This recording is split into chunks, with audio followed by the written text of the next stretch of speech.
야, 너도 하나님 나라의 삶을 살아갈 수 있어 라고 하는 게 기독교의 가르침이라고 저는 믿습니다.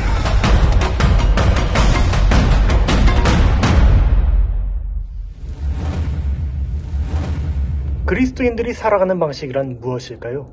그리고 그리스도인이라면 어떤 방식으로 살아가야 할까요? 사순절인 오늘날 성서 본문은 우리에게 다음과 같이 이야기합니다. 율법 학자들과 바리새파 사람들아, 위선자들아, 너희에게 화가 있다. 너희는 사람들이 들어오지 못하도록 하늘나라의 문을 닫기 때문이다.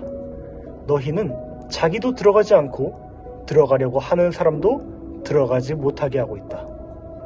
우리는 하나님을 믿는 사람들입니다. 하나님을 믿는 사람, 하나님을 믿는 삶이란 무엇일까요? 하나님을 믿는 사람들이란 말에는 여러 가지 뜻이 있겠지만 저는 하나님을 믿는 사람이라면 하나님 나라의 삶을 이 땅 위에서 살아가는 사람들이어야 한다고 생각합니다. 하나님의 나라를 이 땅에서 살아내는 사람들, 하나님의 뜻을 따라 이 땅 위에서 사는 사람들이 바로 하나님을 믿는 사람들이라고 저는 믿습니다. 그런데 말입니다. 우리가 살아가다 보면 하나님을 조금은 다르게 믿는 사람들이 있지 않나 하는 생각이 들곤 합니다. 함께 하나님의 뜻을 따라 살자고 권하기보다는 다른 사람들과 선을 긋고 그들을 배척하는 방식으로 내가 하나님을 믿는다 라고 주장하는 방식의 신앙 말입니다. 누군가가 가진 특성, 특징, 때론 성적 지향, 성 정체성, 인종, 장애, 문화 등의 이유로 다른 사람들을 하나님의 은혜로부터 떨어뜨려 놓으려는 시도들 말입니다. 바로 배제의 방식으로 작동하는 믿음 말입니다. 오늘날 예수님께서 이곳에 오신다면 그런 믿음들을 어떻게 여기실까 생각해 보았습니다. 아마 딱히 좋아하진 않으실 것 같습니다. 오늘 본문에서 예수님께서 하시는 말씀이 그런 믿음을 가진 사람들에게 하는 이야기입니다. 사실 이런 믿음이, 누군가를 배척하는 믿음이 오늘날 새로 등장한 방식만은 아닌 것이지요. 누군가를 배척하고 배제하는 신앙의 방식 역시 이때도 존재했다는 말이겠습니다. 다른 사람들이 하나님의 나라에 들어오지 못하도록, 사람들이 하나님 나라의 삶을 살지 못하도록, 다른 사람들이 하나님의 나라를 살고 있다는 그 인식을 하지 못하도록 정죄하고 배척하는 사람들에게 화가 있을 것이라고 성서는 오늘날의 우리에게 이야기합니다.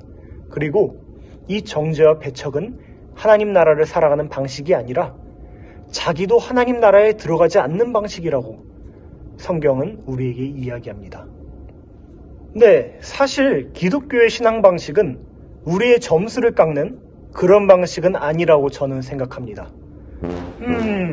동성애 벌점 15점, 주일성수 안 한 벌점 10점, 탈락. 이런 식의 신앙이 아니라는 말이죠.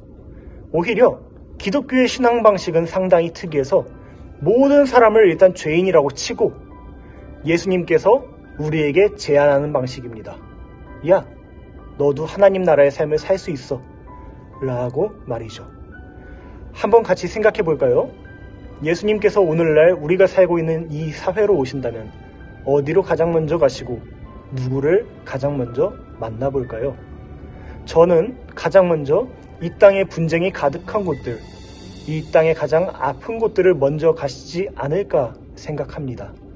그리고 그곳에서 소수자들, 사회적 약자들, 세상과 사회로부터 배척당하고 배제당한 이들에게 먼저 말을 건네시지 않을까 생각해 봅니다. 우리 함께 하나님 나라의 꿈을 꾸고 그 삶을 살자고 말이죠. 지금은 그리스도의 고난을 기억하고 묵상하는 사순절입니다.